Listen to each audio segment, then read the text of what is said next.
Hello Year 10, it is Miss Juliet here again. Welcome to the second lesson in your online learning. Today we're going to be looking at Act 2, Scene 3 of Romeo and Juliet. If you haven't done the Act 2, Scene 2 lesson, make sure you go back and do that lesson first before this one. Okay. For your do now, what I would like you to do is I want you to mind map what kind of character you think Friar Lawrence will be. So this is a new character we're going to meet in this scene. So just write down any words. What do you think he will be like based on his name? There's an image of him down there as well. So any words that you can think of.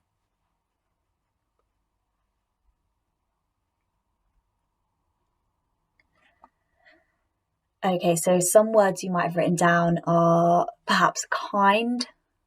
Okay, he is a religious man. We know that from his name, Friar. So he might be quite a kind man, quite helpful. Okay, if you think of someone who was very religious in that time period, they probably would have been both kind and helpful. Okay, let's start the lesson then.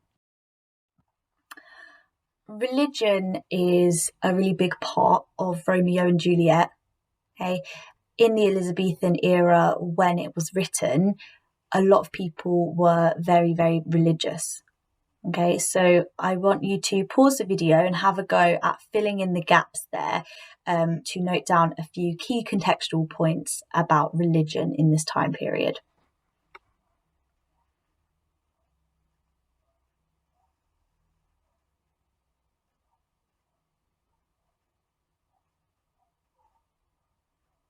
Okay, hopefully we've done that, and this should be filled in. So we've got Romeo and Juliet was set in a Catholic society with a strong belief in damnation for mortal sin. It was a very religious period. Okay, so it's set in Italy in a Catholic society. Suicide and bigamy were both considered to be mortal sins. Okay, bigamy is if you're married to more than one person. Okay, both considered to be mortal sins, so very sinful. Shakespeare was writing following the Reformation. This is when England became a Protestant nation, having broken away from papal control by Henry VIII. Okay, so England was following a different branch of Christianity after Henry VIII's rule. Okay, so the kind of religion we see in Romeo and Juliet with Friar Lawrence is a little bit different to the religion that people in England were following at the time. And that last one, going against your family was seen as betraying God. Okay, this is what people believed. So some of those parts are quite important when we are reading this scene, because we are introduced to a very religious character, a religious man. When you think about how Shakespeare presents him, okay, and how an audience might react to him as well. Also, in this time, there was a lot of debate on science versus religion. So I just want you to write down your answers to 3 questions that I'm going to show you. So just write down your thoughts. The first one is, what is the difference between science and religion? So pause the video and write down what you think. What's the main differences between science and religion? Okay, the next question, why might the two go against each other? How can science and religion be against each other? Again, pause the video and write down your answer to that.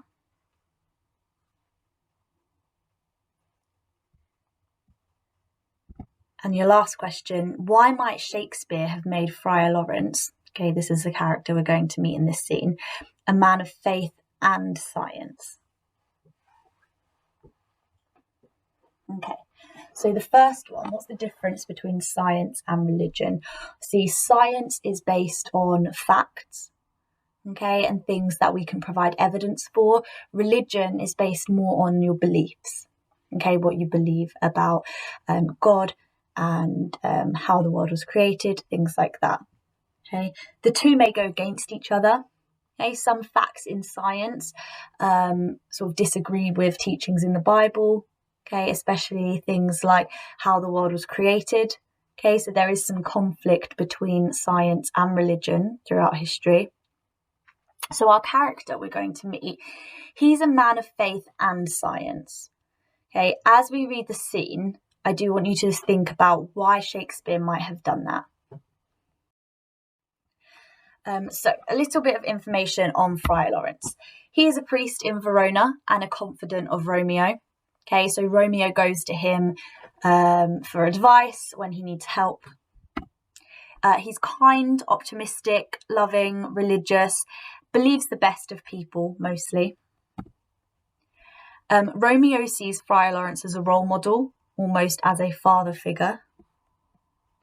We know that children were not that close to their parents in this time period, so he has Friar Lawrence to look up to as a father figure, as well as his own father. When Romeo tells Friar Lawrence of his love for Juliet and his wish to marry her, the friar hopes it will be a positive end to the Montague and Capulet conflict. Throughout the play, he's optimistic and he hopes the young lovers will end the fray of their fathers. His role is very similar to that of the nurse. Okay, so he has an important role in the play in bringing Romeo and Juliet together, and also of being there for Romeo, being someone that Romeo can turn to. So we're going to read Act 2, Scene 3. In the blue box there is a little summary of the scene. So Friar Lawrence opens the scene with a soliloquy. Okay, that means a sort of speech on his own on stage while he gathers flowers and herbs. Romeo visits Friar Lawrence and asks the friar to marry him to Juliet. Although Friar Lawrence isn't sure whether Romeo and Juliet are really in love, he agrees to marry them because he thinks it might end their family's feud. Okay, so that's what happens in this scene. As we read, I've got a question on the slide there. What do you notice about the way they speak to each other? How might this link to their relationship? So see if you can spot, how do Romeo and Friar Lawrence speak to each other? Okay, and what does that show us? So let's read through the scene. On class charts, there will be a link to this scene if you want to open that up and read along on your own copy of the scene, on your own document, rather than reading it off the slides, or you can read it from the slides with me. So the scene starts off, enter Friar Lawrence with a basket. So he comes in, he's gathering herbs, he's gathering flowers basically. And he says, the grey-eyed morn smiles on the frowning night, checkering the eastern clouds with streaks of light, and flecked darkness like drunkard reels from fourth day's path and Titan's fiery wheels. Now, ere the sun advance his burning eye, the day to cheer and night's dank dew to dry, I must fill up this osier cage of ours with baleful weeds and precious juiced flowers. The earth, that's nature's mother, is her tomb, and what is her burying grave, that is her womb. And from her womb, children of divers kind, we sucking on her natural bosom find, many for many virtues excellent, none but for some, and yet all different. O mickle is the powerful grace that lies in herbs, plants, stones, and their true qualities. For naught so vile that on earth doth live, but to the earth some special good doth give. Nor aught so good, but strained from that fair use, revolts from true birth, stumbling on abuse. Virtue itself turns vice, being misapplied, and vice sometimes by action dignified. Within the infant rind of this small flower, poison hath residence and medicine power. For this being smelt with that part cheers each part, being tasted slays all senses with the heart. Two such opposed kings encamp them still, in man as well as herbs, grace and rude will, and where the worser is predominant, full soon the cankered death eats up that plant. Okay, so this is our first introduction to Friar Lawrence. What's happening here is he is collecting sort of flowers and herbs from his garden. And as he's talking about them, he's talking about the different qualities that plants can have. Okay, so where he says with baleful weeds and precious juiced flowers, you can see in the glossary there, baleful means poisonous. So he's picking up poisonous flowers and precious juiced flowers, so flowers that and herbs that can be medicines that can help, but also ones that can be poisonous. And we see here that Friar Lawrence, he knows a lot about plants and the different science and which ones are poisonous, which ones are not. Okay. So you've got 3 questions there. Can you pause the video and have a go answering those? And then when you unpause, we will go through them.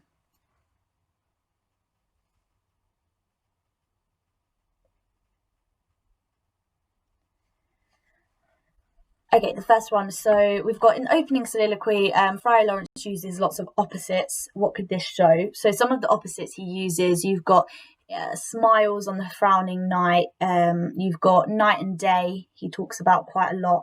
And a little bit later on, he talks about a grave and a womb. So kind of death and life as well. So he uses lots of opposites. What that could do is it could echo the conflicts in the play. Okay, we know that there is a lot of conflict, a lot of contrast in the play. So Friar Lawrence's use of that could echo those different conflicts.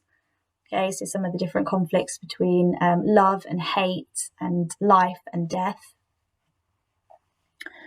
The second one, what plants is the friar collecting? What could this show the audience? So as I spoke about before, he's collecting sort of poisonous herbs and plants, and herbs and plants that have medicine sort of powers. That could show us that he is quite an expert on the uses of plants and their different qualities. Okay, and also again it highlights the conflict and contrasts in the play. And that last question, why do you think Shakespeare has made Friar Lawrence an expert on plants? He may have made him an expert on plants because it hints at his role a little later on in the play. Okay, so the use of poisons and herbs, it does become important later on in the play. So Shakespeare establishes this character with that knowledge. Okay, let's carry on with the rest of the scene, and this is where Romeo comes in. So Romeo, he says, "Good morrow, father." And Friar Lawrence, "Benedict, what early tongue so sweet saluteth me? Young son, it argues a distempered head, so soon to bid good morrow to thy bed. Care keeps his watch in every old man's eye, and where care lodges, sleep will never lie. But where unbruised youth with unstuffed brain doth crouch his limbs, there golden sleep doth reign. Therefore thy earliness doth me assure thou art uproused by some distemperature. Or if not so, then here I hit it right. Our Romeo hath not been in bed tonight." In that section there, we've got Friar Lawrence asking Romeo, what early tongue so sweet saluteth me? So we know that Romeo is there very, very early in the morning, and he says it argues a distempered head. So he thinks maybe he's there so early because he has a distempered, which means disturbed head. And he talks about how older men will struggle to sleep, but the youth, it says their golden sleep doth reign. So he's saying that there must be something wrong with Romeo for him to be up this early in the morning. And then at the end there he says, or here I hit it right, our Romeo hath not been in bed tonight. So he's trying to figure out, why is Romeo coming to see him so early? And then Romeo replies, he says, "The last is true, the sweet of rest was mine. God pardoned sin, wast thou with Rosaline?" "With Rosaline, my ghostly father, no, I have forgot that name, and that name's woe." "That's my good son, but where hast thou been then?" "I'll tell thee, ere thou ask me again. I have been feasting with mine enemy, where on a sudden one hath wounded me, that's by me wounded. Both our remedies within thy help and holy psychic lies. I bear no hatred, blessed man, for lo, my intercession likewise steads my foe. Be plain, good son, and homely in thy drift. Riddling confession finds, but riddling shift. Then plainly know my heart's dear love is set on the fair daughter of rich Capulet. As mine on hers, so hers is set on mine. And all combined, save what thou must combine, by holy marriage, when and where and how we met, We wooed and made exchange of vow. I'll tell thee as we pass, but this I pray, that thou consent to marry us today. So here, Romeo, obviously Friar Lawrence is asking, were you with Rosaline? And Romeo says no. He says, well, where have you been? So Romeo says he's been feasting with mine enemy. Okay, we know he was at the Capulets party. He says, well, on a sudden one hath wounded me, that's by me wounded. He's talking there about falling in love with Juliet, okay, saying he was wounded. And Friar Lawrence says, be plain, good son, okay, almost telling him, stop talking in riddles, just tell me what's happened, tell me what you need. And then he says, plainly know my heart's dear love is set on the fair daughter of rich Capulet. And he ends that bit by saying, this I pray that thou consent to marry us today. So Romeo is telling Friar Lawrence, I'm in love with the daughter of Capulet, so he's in love with Juliet, and he's asking Friar Lawrence if he will marry them today. Okay, so you've got a couple of questions on this slide, so pause it now and have a go answering those questions.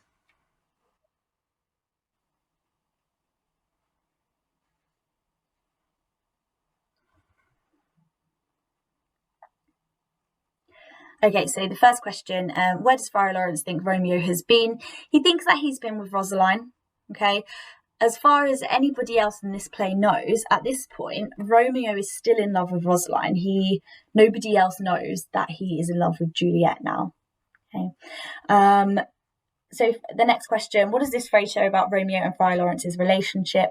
So Friar Lawrence calls him good son. A little bit later on, he calls him pupil mine. It shows us that they have a very close relationship. Okay, they're very close, almost like father and son. The last question there, what does Romeo compare falling in love to? What does this show? So he says it's like he's been wounded.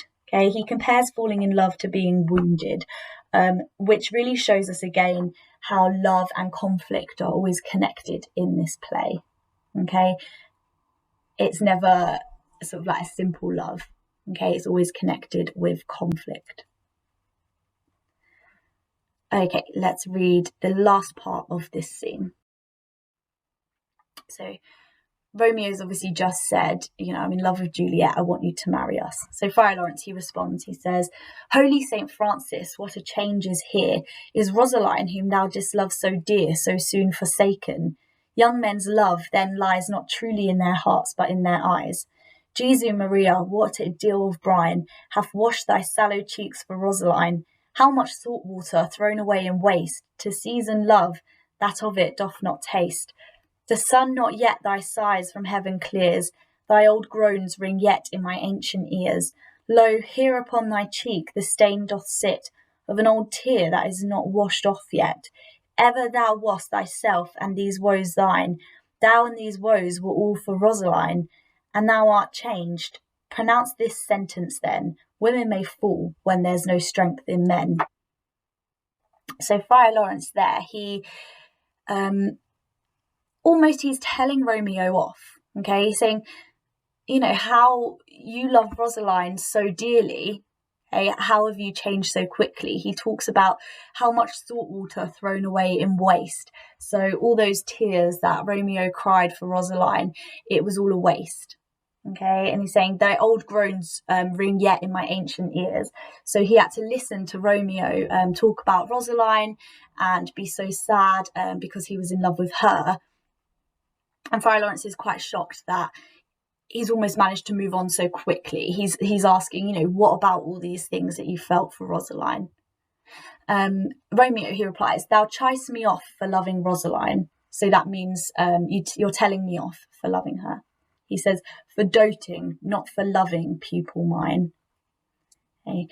So Friar Lawrence, he doesn't think that Romeo was actually in love with Rosaline. He thinks that he was doting on her.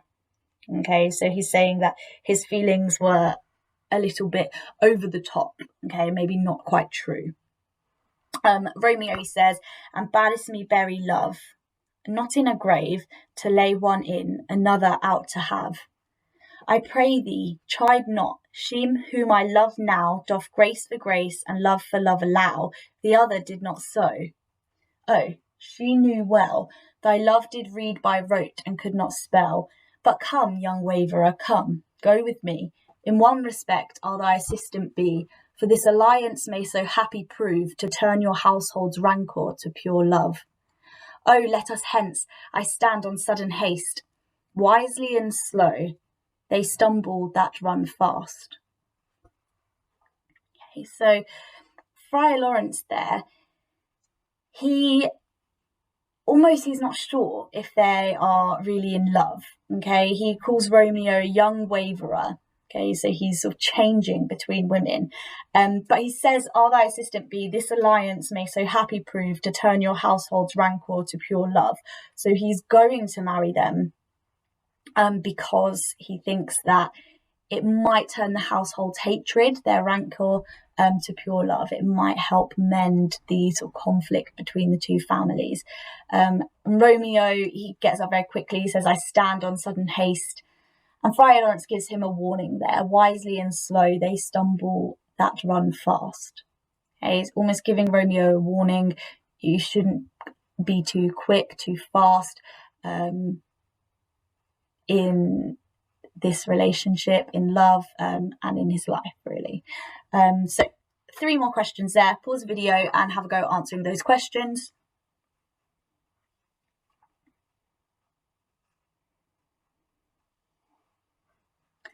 Okay, the first one. So what is Friar Lawrence saying here? Where he tells us, young men's love then lies not truly in their hearts, but in their eyes. Okay, so he's telling Romeo that perhaps he wasn't truly in love with Rosaline. He is looking with his eyes, not with his heart. Okay, so his love might be based on looks, might be a little bit superficial. Okay, and it's not true love. And then he says, women may fall when there's no strength in men. So that second question there, Friar Lawrence is almost saying that women can't be expected to be faithful when men are being so fickle. So like Romeo, where he's changing between Rosaline and then Juliet, Friar Lawrence is saying, well, how do you expect women to be faithful if the men are not? Okay, so women may fall when there's no strength in men. And the last question, why does Friar Lawrence agree to marry Romeo and Juliet? Does he believe Romeo is truly in love? So Friar Lawrence, he agrees to marry Romeo and Juliet to stop their hatred, stop the fighting between the two families, the Montagues and the Capulets. He does not think that Romeo is in love. Okay, he thinks that he's being too impulsive, acting too quickly. Okay, because he's changed so quickly from being in love with Rosaline to being in love with Juliet. Friar Lawrence doesn't necessarily believe it, but he still wants to go ahead with the wedding to almost amend that the fighting and the conflict between the two families. So as a challenge question there, we've got, do you think Friar Lawrence makes the right decision to marry Romeo and Juliet? So write down your thoughts on that question. Do you think it's right that he's going to marry Romeo and Juliet? Okay, bearing in mind without their families knowing, to try to fix that relationship between the Montagues and the Capulets.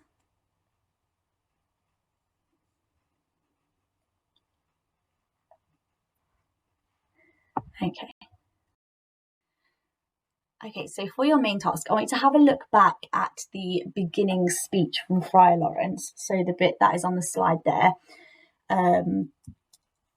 And I want you to answer that question. How does Shakespeare use the friar to explore the theme of life and death? Okay, so I just want you to look at that opening monologue, the opening soliloquy from Friar Lawrence, and I just want you to answer, how is Shakespeare using the friar to explore this theme of life and death at the beginning of this scene? So can you do this in a P's paragraph? Okay, so a point. Okay, why do you think he's using the friar to explore this theme of life and death? Evidence, you can use a quotation. There are a couple of good quotations in the box there that's on the screen. You'll explore. Okay, what does this show the audience? Okay, zooming, can you zoom in on a specific word and explore the connotations? And then you'll zoom out, can you link it to the context? Okay, remember, Friar Lawrence is a religious man. Why would he be exploring these themes of life and death? Okay, so one piece paragraph on that question there. So pause the video now and you can write that.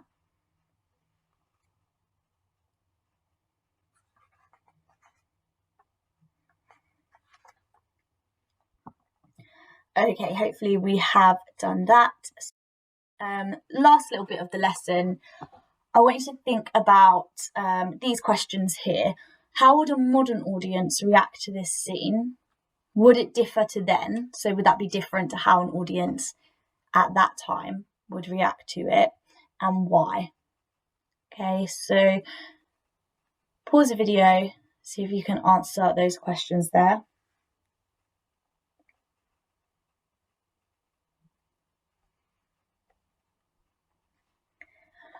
Okay, so we might have said something like a modern audience would probably be quite surprised at how quickly Romeo is going to get married. Okay, and they might be quite shocked that the friar is going to perform this marriage, that he is going to marry them.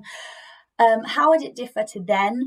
I think we could say an Elizabethan audience, okay, who would have been very religious, might have been a little bit more shocked at the fact that Friar Lawrence is going to help them get married. Remember, betraying your family is considered a sin, okay, in that time period. So the fact that Friar Lawrence is going to help these two characters betray their family might have shocked some audiences. Okay, we know that his intentions are good. Okay, he has good intentions because he wants to mend that relationship between the Montagues and the Capulets, but an audience probably still would have been quite shocked that this religious man is going to sort of commit a sin in marrying these two, Romeo and Juliet, behind their parents' back. Okay, that is the end of today's lesson. Hopefully we've learnt some bits about Friar Lawrence, and hopefully you're still with me in understanding what is going on in the play. In tomorrow's lesson, we will have a look at the rest of Act 2. Okay, so we're going to be reading quite a bit of the play. Look at the rest of Act 2. If there's anything that you don't understand in the video, if there's anything else you want to go through, please email your English teacher, and also email your English teacher with your completed work. Whether you've written it down and taken a picture of it, or if it's on a Word document, make sure you do send that to your teacher to show them that you are doing the lessons, and then they can give you any feedback on the work that you have done. Okay.